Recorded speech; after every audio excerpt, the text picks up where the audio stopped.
Assalamualaikum warahmatullahi wabarakatuh.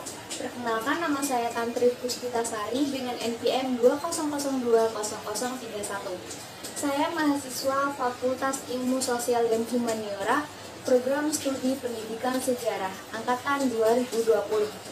Baiklah, terkait dengan ujian tengah semester mata kuliah historiografi, di sini saya akan menjelaskan sedikit tentang isu yang ada di negara Thailand.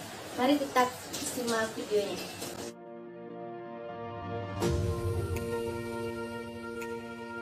Dorongan global terkait LGBT masih menghadapi banyak tantangan, terutama di kawasan-kawasan timur, tak terkecuali di Asia Tenggara. Kebanyakan hukum nasional mengidentifikasi kelompok LGBT sebagai gangguan kejiwaan yang pantas diberi hukuman-hukuman tertentu. Penerimaan publik terkait gerakan LGBT telah meningkat sejak tahun 2002, bahkan di negara-negara yang dapat disebut cukup konservatif, tak terkecuali Thailand. Budaya yang menjadi aset industri yaitu ladyboy atau wanita pria atau yang biasa kita sebut waria, juga menjadi indikasi penerimaan Thailand terhadap gerakan LGBT. Sejak tahun 2018, industri perfilman Thailand bertemakan Boys Love atau BL mendapatkan banyak dukungan dari para pecinta film dan drama, khususnya di negara-negara ASEAN. Genre Boys Love sendiri berasal dari Jepang. Komik khas Jepang dan anime dengan serial animasi khas Jepang menjadi media penyebarannya. Dari anime Jepang muncul ketertarikan terhadap budaya Boys Love di Thailand, di mana mereka mengadopsinya dengan melihat keadaan yang dihadapi oleh komunitas LGBT. Melalui adopsi subkultural Jepang ke dalam literatur domestik dan adaptasi di layar kaca, jaringan Boys Love berhasil menjadi fenomena di Asia dan dunia. Fenomena populernya Boys Love di Thailand berasal dari keberhasilan salah satu serial yang menceritakan perasaan antara dua pria muda.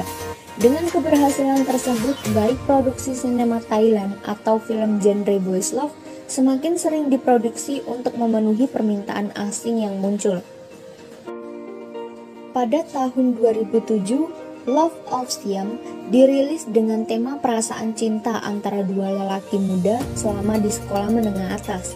Keberadaan film tersebut mengundang reaksi yang besar dan menjadi keberhasilan yang tak terduga. Kontroversi yang lebih besar pun mengikuti, namun keberhasilan finansial film tersebut menandakan adanya permintaan dalam pasar romansa sesama jenis.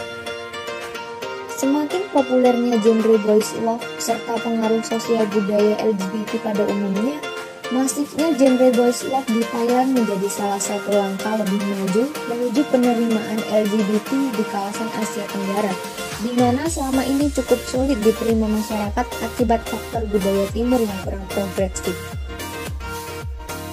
Di negara-negara Asia Tenggara seperti Singapura, Malaysia, dan Indonesia, aktivitas LGBT yang telah berkembang tampak sangat berbeda dengan yang ditemukan di sebagian besar negara-negara barat. Karena terdapat sejumlah pertimbangan penting, salah satunya ialah asumsi tentang aktivisme LGBT dan evolusi globalnya perlu dipertanyakan ketika menyelidiki konteks non-barat. Tindakan seksual sesama jenis juga berpotensi mendapatkan hukuman, terutama di Malaysia, Singapura, Brunei Darussalam, begitu juga di Provinsi Sumatera Selatan dan Nanggroe Aceh Darussalam di Indonesia. Namun hanya ada satu negara di kawasan tersebut yang melindungi warganya dari persekusi serta diskriminasi berbasis gender dan identitas atau orientasi seksual di bawah hukum nasional, yaitu Thailand, yang sudah menerapkannya sejak tahun 2015. Berbeda dengan negara-negara lain, di Thailand hangatnya isu LGBT tidak hanya datang dari sektor industri hiburan, melainkan didorong pula oleh peningkatan jumlah komunitas LGBT selama 5 tahun terakhir. Dalam cakupan internal Thailand sendiri, kemunculan kelompok-kelompok tersebut didukung oleh jaringan advokasi transnasional